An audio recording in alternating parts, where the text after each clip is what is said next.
Greetings aspirants, welcome back to Daily Current Affairs Analysis by Civic Center IAS, where we shall discuss important relevant articles from the UPSC CSE Prelims perspective.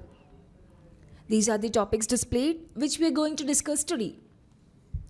Well, starting with the first article, it says that Bellatrix Aerospace has announced that it has achieved the desired results from the RUDRA high-performance green propulsion system, which was on board the POEM 4 in the recently launched PSLV C60 mission. So first, in this context, let's know briefly about the POEM and also about the POEM 4 mission. See, POEM, that is POEM, stands for PS4 Orbital Experiment Module, which is an ingenious concept that repurposes the spent fourth stage of PSLV rocket. So, see, instead of letting it drift as the space debris, it is used to conduct in-orbit microgravity experiments for up to 3 months. Moreover, this approach not only prevents the space debris but also provides a platform for the scientific community to perform the groundbreaking experiments. Significantly, the scientists and researchers can use this POEM to validate proof of concept technologies for the future machines. In addition, it extends microgravity research and supports the validation of new technologies and fosters collaboration with the startups, academia and private entities also. So building on this, let's shift our focus to the PM4 mission, which is part of recent PSLV C60 SpaceX mission. Significantly, this mission marks the fourth in the POEM series. And know that the POEM 4 carried a total of 24 payloads, which is 3 times more than the POEM 3.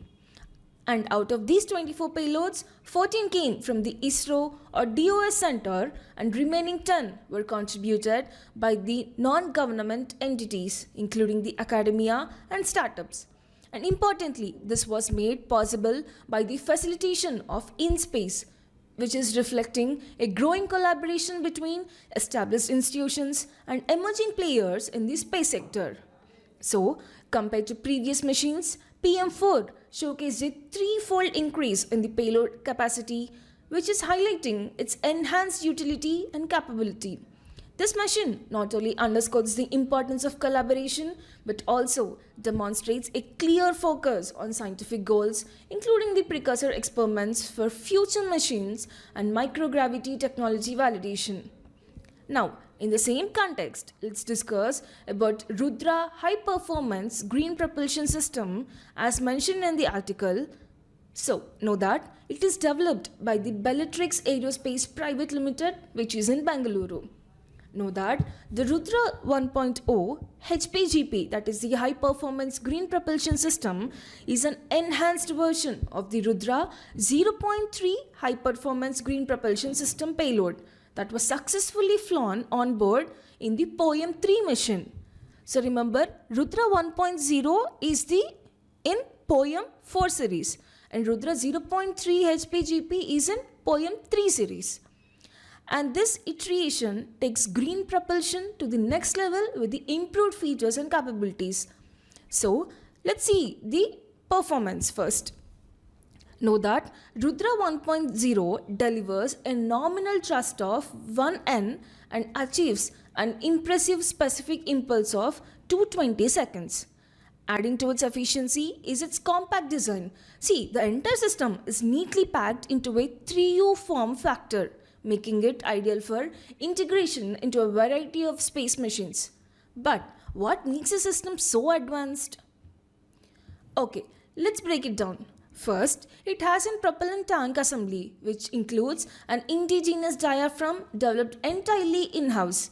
Next, the thrust chamber assembly incorporates Bellatrix proprietary green monopropellant and a high-performance catalyst, ensuring the optimal performance. Additionally, it has also featured that the Universal Propulsion Control Unit, which is an advanced system for managing propulsion operations. Finally, a precision engineering flow control value also developed in-house, which regulates the flow with remarkable accuracy. Further, one of the outstanding features of RUDRA 1.0 is its versatility, as it operates seamlessly in both pulsed mode and steady state mode, catering to a variety of mission requirements. But what are the key objectives of this payload mission? See, primarily, it validates the performance of a high-performance green propulsion system. Secondly, it sustains steady-state thruster firing for a minimum of 50 seconds, which is a critical benchmark for the operational stability. Lastly, it keeps a close watch on the thermal profile of the system, ensuring the stability throughout its operation. So well, in this article, we have discussed about the poem 4 and we also have discussed about RUDRA 1.0 HPGP, that is the High Performance Green Propulsion System. Now, moving to the second article. See, the second article says that RTO officials from the Mongolia trip to click Pallas cat find its way into the textbook. Now, in this context, let's talk about the Pallas cat, which is also known as manual, steppy cat or the rock wild cat. Now, in brief, if we see the Pallas cat is known for its stocky body with thin, soft fur and abundant woolly underfur. Further, its fur color varies from light grey to yellowish buff and russet with a frosted appearance due to it is having white-tipped hairs. Now, where you can find this amazing wildcat? Well, know that it is found across the Central Asia from Caspian Sea through Iran, Afghanistan, Pakistan and also in the northern part of India. And also, it is found in the central China, Mongolia and southern Russia. Further, if we see its habitat, the Pallas cat lives in cold, arid, steppy grasslands, stone outcrops and stony deserts. It has been recorded that at altitudes up to 4,800 meters in regions like Mongolia, China and Tibetan Plateau, this Pallas cat is available. But interestingly, it avoids areas with snow exceeding 10 centimeters or with continuous snow cover of 15 to 20 centimeters, marking the ecological limits. And it prefers valleys and rocky areas over the open habitats. Remember that the conservation status of Pallas cat is in IUCN Red List, that is in least concern. Now, moving to the next article, it says that the Union Ministry of Environment, Forest and Climate Change has amended the rules governing the selection of experts to the Genetic Engineering Appraisal Committee, that is the GEAC, which is the apex technical body regulating the genetically modified seeds in India. So in this context, let's know briefly about the GEAC and also let's see the recent amendments. Firstly, let's talk about the GEAC. To start with, know that the GEAC was constituted under the rules for manufacture, use or import or export and storage of hazardous microorganisms or genetically engineering organisms or cells rules 1989. And these rules, which are framed under the Environmental Protection Act of 1986 and its functions under the Union Ministry of Environment, Forest and Climate Change. But what are its functions? See, it is crucial for regulating genetic engineering activities. So firstly, the GEAC approves the large-scale use of hazardous living microorganisms and recombinants for research and industrial production, all from the environmental perspective. Secondly, it evaluates proposals for the release of genetically engineering organisms and the products into environment, including the experimental field trials. Thirdly, GEAC clearance is mandatory for the release of genetically modified crops into the environment. And lastly, it is empowered to take the punitive actions under the Environment Protection Act of 1986, ensuring compliance with the regulations. Now, let's discuss its composition. See, the GEAC is chaired by the Special Secretary or Additional Secretary of Ministry of Environment, Forest and Climate Change and co-chaired by a representative from the Department of Biotechnology. Further, it comprises 24 members, including experts from various ministries and institutions like ICAR, ICMR, and CCMB, ensuring the diverse expertise. So, as the article says, there were some amendments. Let's see that. So recently, the Ministry of Environment, Forest and Climate Change made important amendments to the rules governing the selection of experts for the GEAC. And these changes aim to ensure greater transparency and accountability in the committee's operations. So well, here are the key changes. Firstly, the experts must disclose any direct or indirect conflict of interest that could affect their duties. And they're required to ensure these conflicts do not influence the GEAC decisions. Secondly, experts with conflicts related to matters under discussion must disclose them before the meeting. Unless specifically requested by the committee, they're expected to recuse themselves from the meeting. Thirdly, all the selected members must fill out a form detailing their professional affiliations for the past 10 years before joining the committee. Well, there ends the third article. Now, let's move to the next article. The next article says that researchers from the Indian Institute of Technology Guwahati, that is IITG, and the Bose Institute Kolkata have developed an advanced injectable hydrogel for localized cancer treatment. In this context, let's discuss what are these hydrogels and also know about the advanced injectable hydrogel for the cancer treatment. First, let's understand briefly what a hydrogel exactly is. See, a hydrogel is a three-dimensional network made of hydrophobic polymers. Remember, it is the hydrophobic polymers synthesized by cross-linking water-soluble polymers. Further, its key properties makes it incredibly versatile. Like, as the name suggests, it is hydrogel, so it holds large amounts of water within its network without altering its structure. And due to its water-retentive nature, it exhibits flexibility and swelling properties also, such that it's capable of changing its structure in response to the environmental factors like temperature, pH levels, salt concentration, and also the water concentration. So building on these properties, researchers at IIT Guwahati and Bose Institute have created an advanced injectable hydrogel specifically for the localized cancer treatment. And this hydrogel offers several cutting-edge features such as it acts as stable reservoir for anti-cancer drugs, releasing them in a controlled manner. Significantly, this precise delivery targets tumor cells while sparing healthy cells, which minimizing the harmful side effects. Now let's see what's inside in this revolutionary hydrogel. See, it is made up of ultra-short peptides, ensuring it remains insoluble in the biological fluids also. So, it stays localized at the injection site. Further, its responsive design reacts to the elevated levels of glutathione, which is a molecule abundant in the tumor cells for the targeted action. And structurally, it mimics the living tissues, making it highly suitable for the biomedical applications. And now, why is this advanced hydrogel such a significant breakthrough?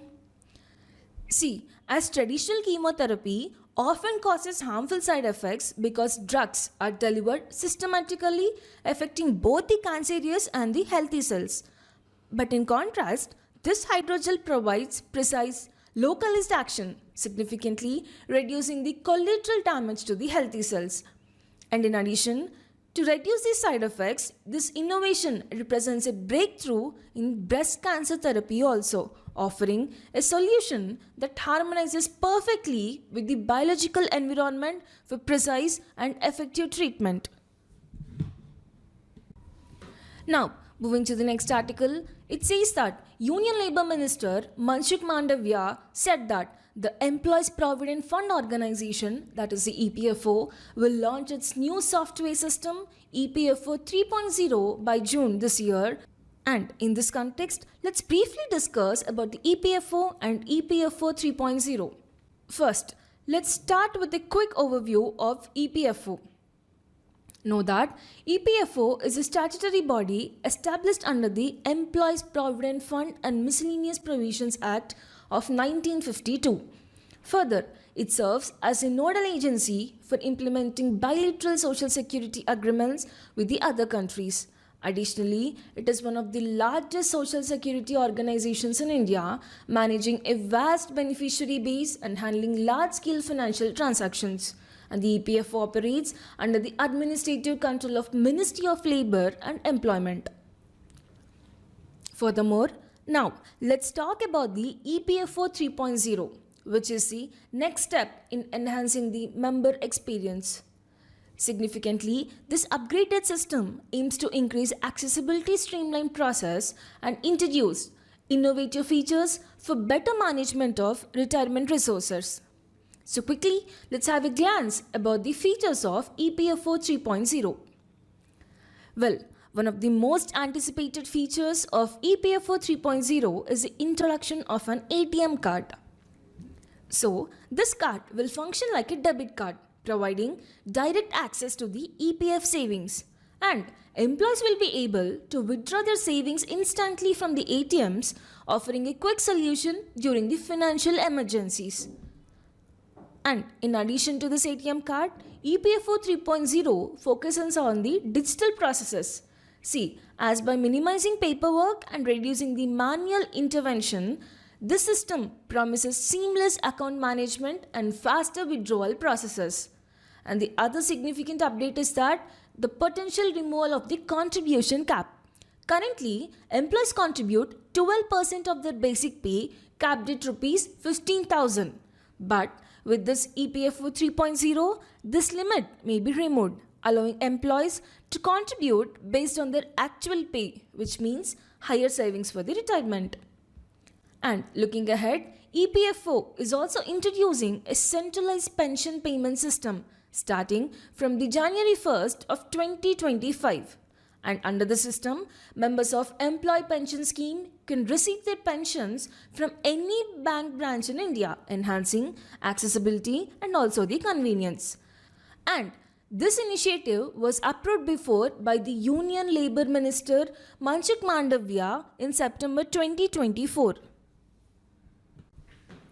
Now, moving to the next article, it says that the right to property is a human right and a constitutional right, and no person can be deprived of his or her property without being paid the adequate compensation.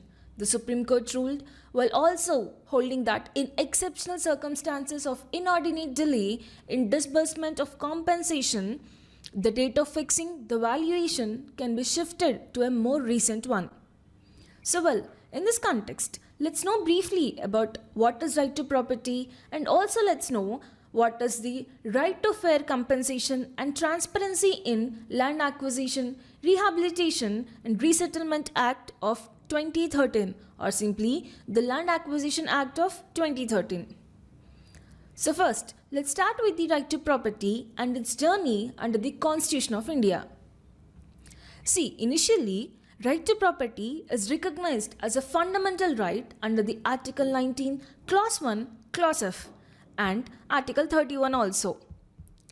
But, however, the key amendments brought significant changes to this right, as the first amendment of 1951 modified the Articles 19 Clause 1 Clause F and 31 to enable agrarian reforms and also to impose restrictions on right to property in the interest of the general public. Further, the 44th Amendment of 1978 marked a pivotal shift by abolishing the fundamental right to property, omitting Articles 19 Clause 1 Clause F and 31 with effect from June 20, 1979. And then it introduced Article 300A, making right to property a legal right and not a fundamental one. So currently, the right to property is governed by Article 300A, which states that no person shall be deprived of their property except by authority of law. However, this right is no longer absolute and can be regulated by the law. But recently, the Supreme Court of India reaffirmed that the right to property is a human right and a constitutional right. It also ruled that in cases of inordinate delays in compensation, the valuation date for compensation can be shifted to a more recent one. So now, let's discuss about the right to fair compensation and transparency in Land Acquisition, Rehabilitation and Resettlement Act of 2013, which replaced the Land Acquisition Act of 1894, and this act, effective from January 1st, 2014, provides a modern framework for land acquisition with the following goals. First is a fair compensation for the affected families. Second is rehabilitation and resettlement to ensure their well-being. And the key features of the act are, this act ensures compensation is twice the market value in urban areas and 4 times the market value in the rural areas. Furthermore, 70% consent is required for the public-private partnership projects and 80% consent is needed for private land acquisitions. Also, the acquisition of irrigated multi-crop land is restricted, and if acquired, the government must develop an equal-sized wasteland for the agriculture. So, to address these grievances, the Act also provides a redressal mechanism, as if the individuals are dissatisfied with the compensation or acquisition decisions, they can approach the Land Acquisition, Rehabilitation and Settlement Authority.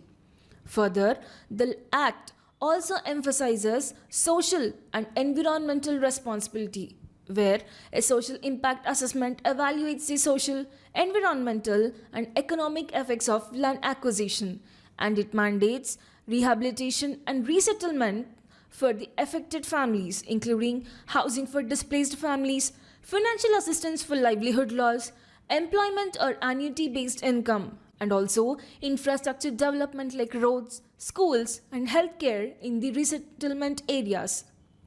Additionally, the Act defines public purpose to prevent arbitrary acquisitions covering projects like infrastructure development, urbanization, industrial corridors, and if the land remains unused for 5 years, it must either be returned to the original owners or placed in the land bank. Further, certain projects such as those related to defense, railways and atomic energy are exempt from the Act. However, provisions for compensation and rehabilitation and resettlement still apply.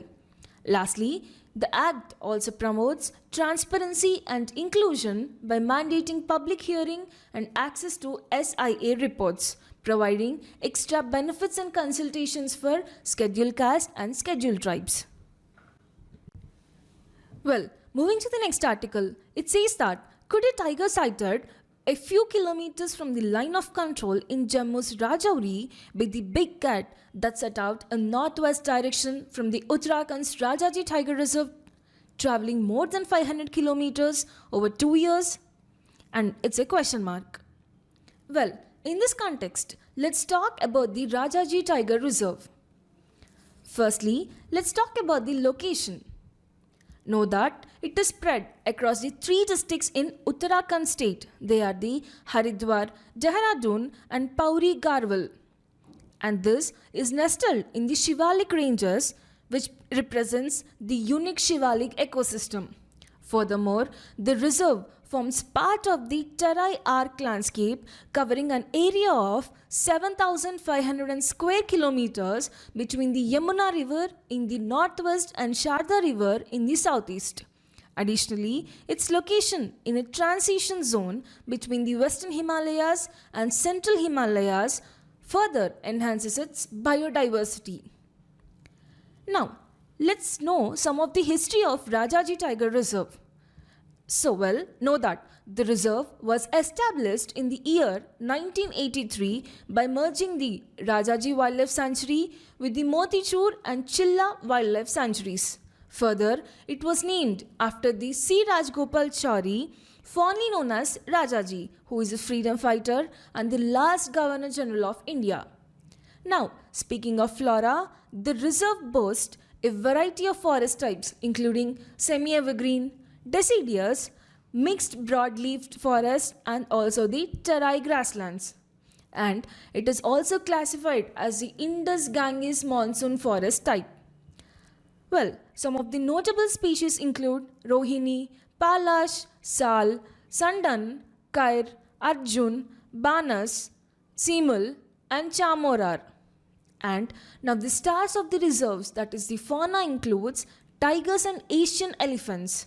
And it is also home to a variety of other mammals such as leopard, wild pig, spotted deer, barking deer, sloth bear and striped hyena, etc. So, recently, a tiger was reportedly sighted near the line of control in Rajauri, Jammu, raising a fascinating question that could it have journeyed over 500 kilometers from Rajaji Tiger Reserve? Well, if it's true, this would highlight the tiger's resilience and ability to navigate the challenging terrains covering forest, rivers, and human-dominated landscapes. Such a journey would also underscore the importance of wildlife corridors and protected areas in enabling these magnificent animals to thrive. The next article says that hopes of a recovery in manufacturing sector took a fresh hit as the factory activity levels in India's private sector stumbled to a 12-month low in December from an already weak November performance. Such with new orders and output levels slipping to the lowest through 2024 as per a private survey-based index. So well, in this context, let's actually know what is the Purchasing Managers Index, that is the PMI.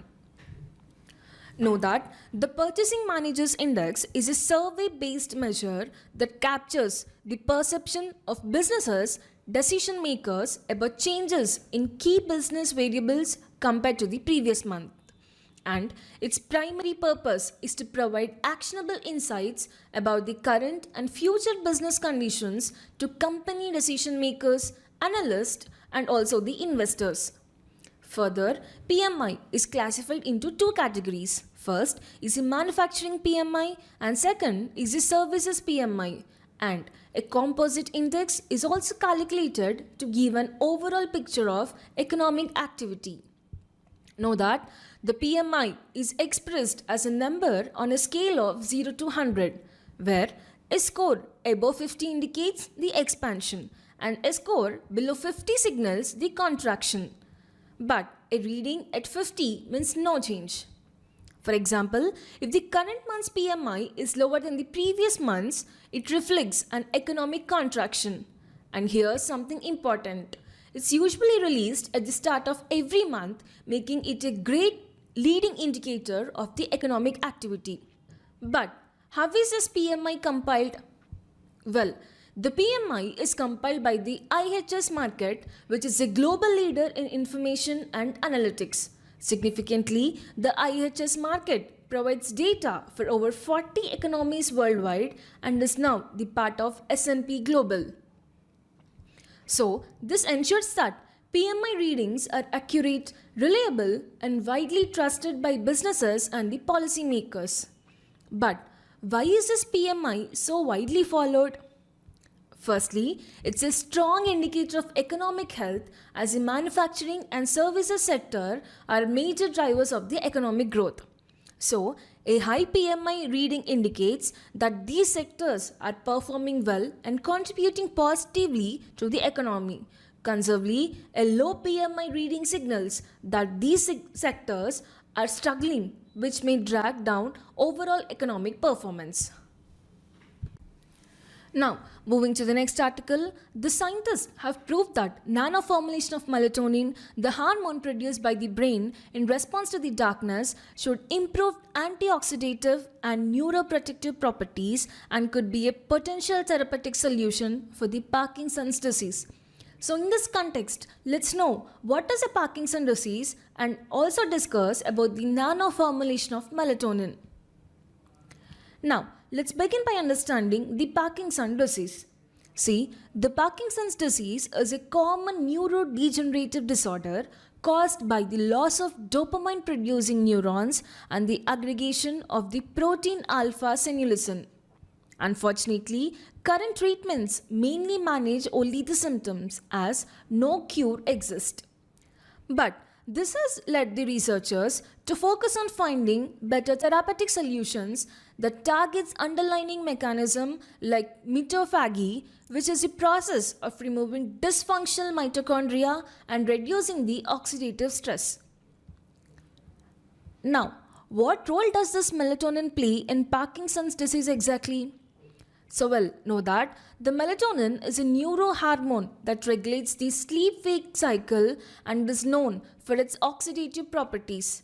As the research suggests that melatonin can induce mitophagy, improving the mitochondrial function and elevating oxidative stress, both of which are crucial in combating the neurodegeneration associated with the disease. However, there are some challenges like melatonin's limitation include poor bioavailability, premature oxidation, and difficulty in reaching the brain.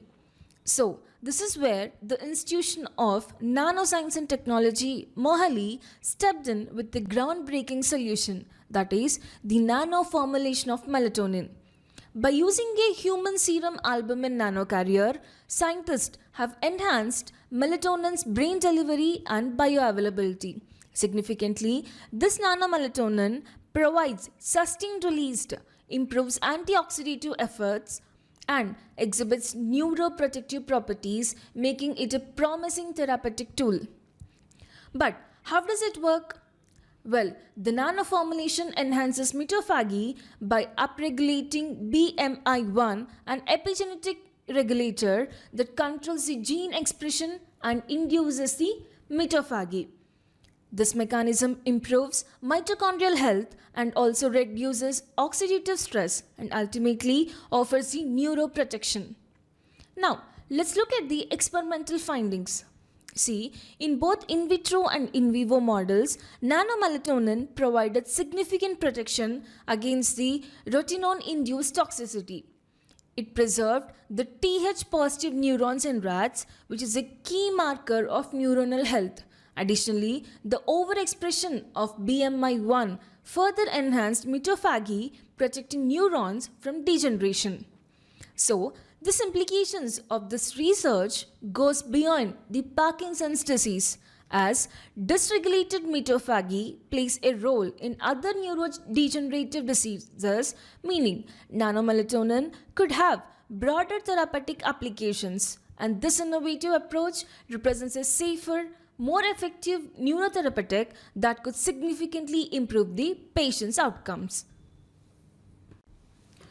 The last article of the day is that the center announced the formation of an expert panel to revise the constituents of the country's wholesale price index, that is the WPI, in light of the structural changes in the economy that have occurred between 2011 to 2012, the current base year for the critical price gauge, and 2022 to 2023, that would be the new base year. So, in this context, let's discuss about the WPI. Know that the WPI, which stands for Wholesale Price Index, measures the changes in the prices of goods sold and traded in bulk by the wholesale businesses to other businesses. Significantly, it is a key indicator of wholesale inflation in the economy. Remember that the WPI is calculated and published by the Office of Economic Advisor under the Department of Industrial Policy and Promotion in the Ministry of Commerce and Industry. Also, the WPI data is published monthly and the index value represents the average price level for the entire month rather than for a specific date. See, when the WPI rises, it signals there is an inflationary pressure in the economy. Conversely, a decline indicates the deflationary trends. And also, the month-on-month changes in WPI are used to measure the levels of wholesale inflation in the country. Now, if we see, in light of structural changes in the economy, the center has formed an expert panel to revise the constituents of the WPI. So, as the current base year is 2011-2012, but this will be updated to 2022-2023, reflecting the changes in the economic activity over the past decade. And this revision aims to make the WPI a more accurate gauge of current price trends. But how is this WPI calculated? See, the wholesale price index is determined by taking weighted average of prices of a basket of goods. And each item's weight is based on its share of total wholesale sales.